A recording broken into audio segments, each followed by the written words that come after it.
তীব্র খাদ্য সংকটে ভুগছে ইয়েমেনের 1,70,00,000-এর বেশি মানুষ। যুদ্ধবিধ্বস্ত দেশটিতে খেয়ে না খেয়ে দিন কাটাচ্ছে 10 লাখেরও বেশি শিশু। উদ্বেগজনক এই তথ্য দিয়েছে জাতিসংঘের মানবাধিকার কাউন্সিল। বান্ডেল থাকলে প্রতি সেনমানিতে টাকা বাঁচবে। বিকাশ সেনমানি বান্ডেল কিনে জিতুন প্রতি লেনদেনে।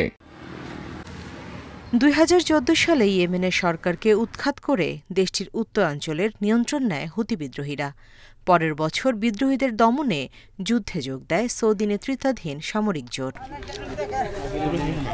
ক্ষমতা দখলের এই লড়াইয়ের চরম মূল্য দিচ্ছে বেসামরিক ইয়েমেনিরা। নির্বিচার হামলায় প্রাণ হারিয়েছে লক্ষাধিক নিরীহ মানুষ। বাস্তুচ্যুতের সংখ্যা কয়েক লাখ। খাদ্য সংকটে দেশটিতে দেখা দিয়েছে মানবিক বিপর্যয়। ইয়েমেনের 1,70,00,000-এরও বেশি মানুষ তীব্র খাদ্য সংকটে ভুগছে বলে জানিয়েছে জাতিসংঘ। যুদ্ধবিধ্বস্ত দেশটিতে খেয়ে না খেয়ে দিন কাটাচ্ছে 10 লাখেরও বেশি শিশু। এদের একটি বড় অংশের বয়স 5 বছর এবং তারও কম।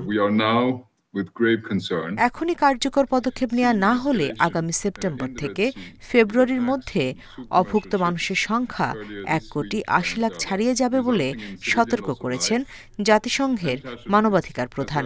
তার শঙ্কা, পুষ্টিহীনতায় ভোগা শিশুর সংখ্যা ছাড়াতে পারে 12 লাখ। তহবিল সংকটে মানবিক সহায়তা কমাতে বাধ্য হয়েছে জাতিসংঘ। সংস্থাটির তথ্য বলছে, মে মাসের মাঝামাঝি সময় পর্যন্ত $2.5 বিলিয়ন মানবিক সহায়তার আবেদন করা হলেও মিলেছে মাত্র $222 মিলিয়ন, যা চাহিদার মাত্র 9%।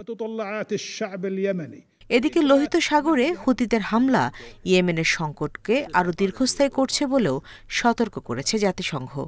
এই সংকট মোকাবিলায় ইয়েমেনে যুদ্ধবিরতির আহ্বান জানিয়েছে চীন। আঞ্চলিক স্থিতিশীলতা রক্ষায় রাজনৈতিক আলোচনার মাধ্যমে সংকট সমাধানের ওপর জোর দিয়েছে বেইজিং। Nusrat Serin, Independent news.